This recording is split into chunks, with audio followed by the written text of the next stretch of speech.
जय श्री राधे राधे।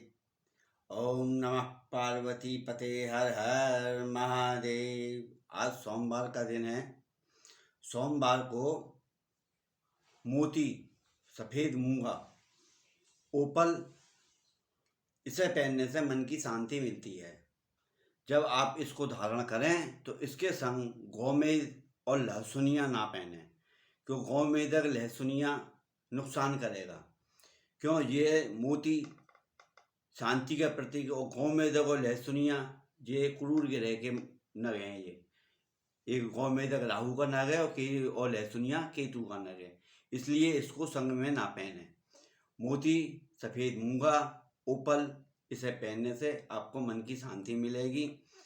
अब मैं बताता हूँ आपको पूजा, शिव जी की पूजा मंदिर में करने जाएं तो कैसे जाएं। तांबे का पात्र लें, तांबे के पात्र में गंगा जल डालें, गुलाब जल डालें, थोड़ा सा गुड़ डालें, काले तिल डालें और थोड़ी सी जौ डालें।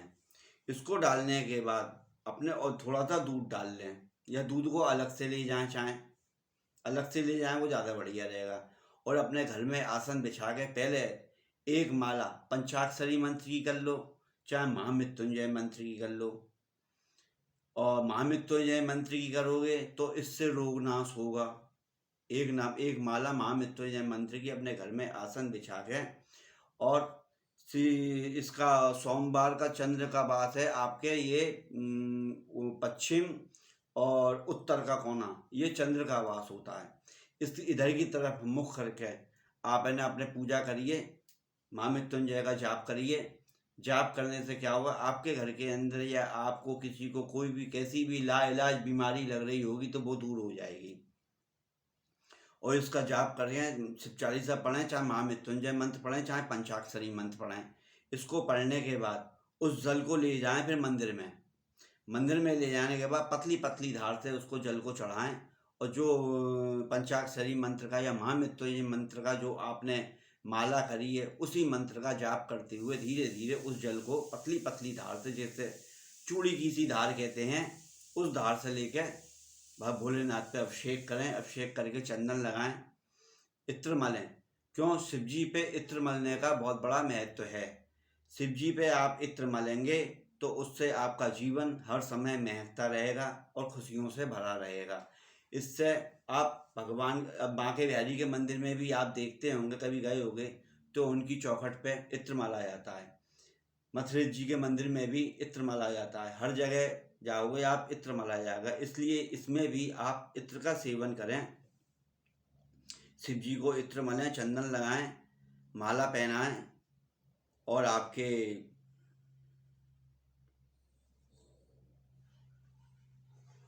देसी घी का दीपक जला के जो आपका मन करे वो आप महामृत्युंजय, शिव चालीसा, महामृत्युंजय घर पे कर लें और शिव चालीसा का पाठ वहाँ पे करके ढोक लगा के भगवान भोलेनाथ की और 3 बार ताली बजा दो।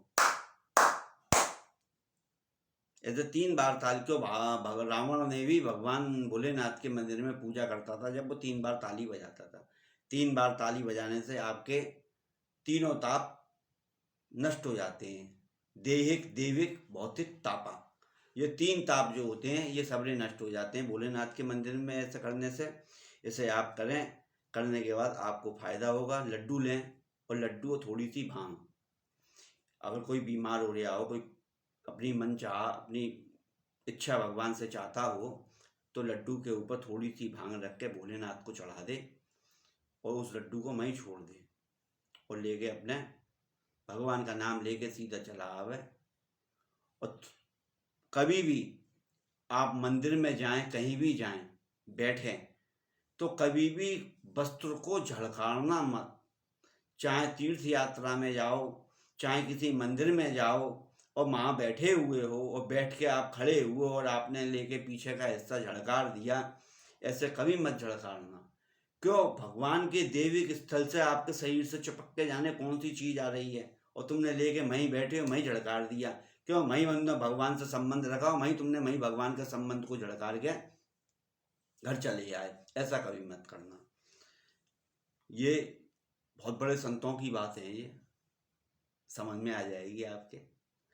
अब मैं बताता हूँ आपको अंत गति सो मति, जिसकी अंत समय में जो मति होती है वही उसकी गति होती है। चाहे कितना ही बड़ा राजा हो, कितना ही बड़ा ऋषि मुनि हो, चाहे कितना ही बड़ा तपस्वी हो। अब मैं आपको छोटी सी एक बात बताता हूँ। एक ऋषि थे जो कि भगवान की तपस्या करते थे। मंदिर में अपने कुटिया बना रखी थी नदी की, गंगा किनारे। तो एक दिन क्या हुआ, हिरनी दौड़ती हुई आ रही। हिरनी ने लेके, एक नाला था, नाले को पार करा, और पार करा तो उसने लेके, उसमें वो थी गर्भवती, ब्याग उसके पीछे लगा हुआ था शेर। तो वो उसने नदी पार कर दी भाग के। तो क्या हुआ, वो बच्चा तो उसका गर्भ गिर गया, बच्चा तो हो गया, और वो हिरनी मर गई। वो ऋषि महात्मा जी क्या बोला उन्हें, अरे बच्चे को कौन देखेगा भाई, संत की तो बिल्कुल सात्विक भावना होती है। उसको वो अपने आश्रम में ले आए। आश्रम में लाने के बाद फिर वो उसकी है ना देखभाल करने लगे, बड़ा होने लगा थोड़ा वो। ऋषि जी का अंत समय आ गया। अब ऋषि जी अंत समय में क्या सोच रहे हैं, यार ये जल्दी मैं चला जाऊंगा, इस बच्चे को कौन देखेगा, मैं चला जाऊंगा, इस बच्चे को कौन देखेगा। ऐसे करके ऋषि जी ने प्राण त्याग दिए।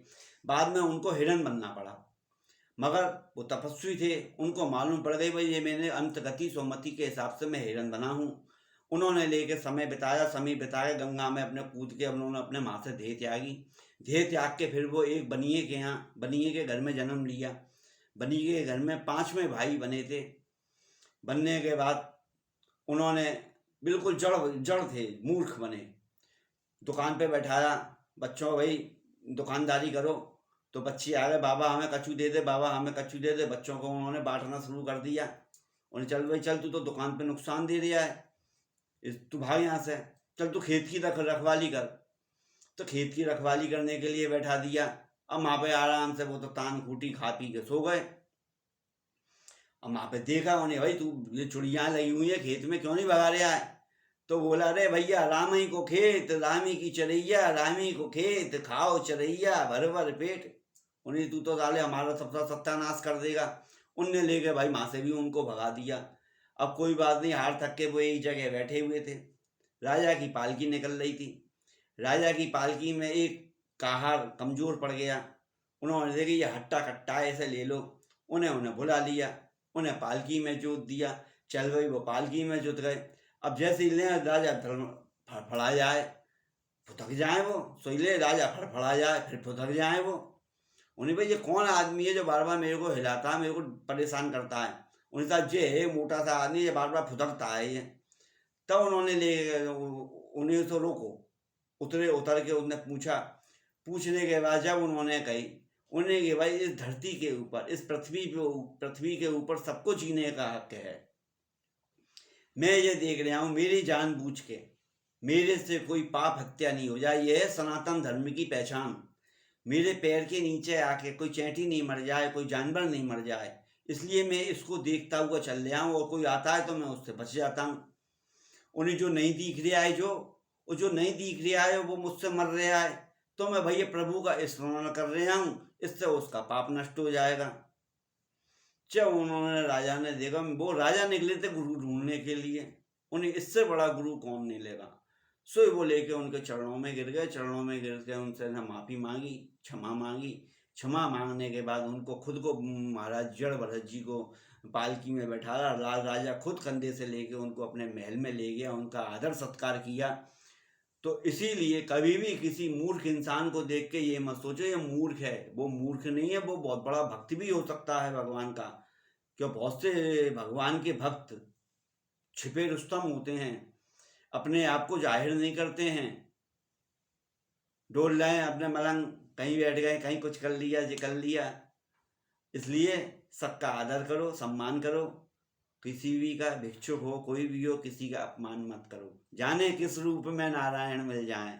हर हर महादेव। आज के आनंद की जय। लाइक करो, सब्सक्राइब करो मेरे भाई। राधे श्याम, सीताराम।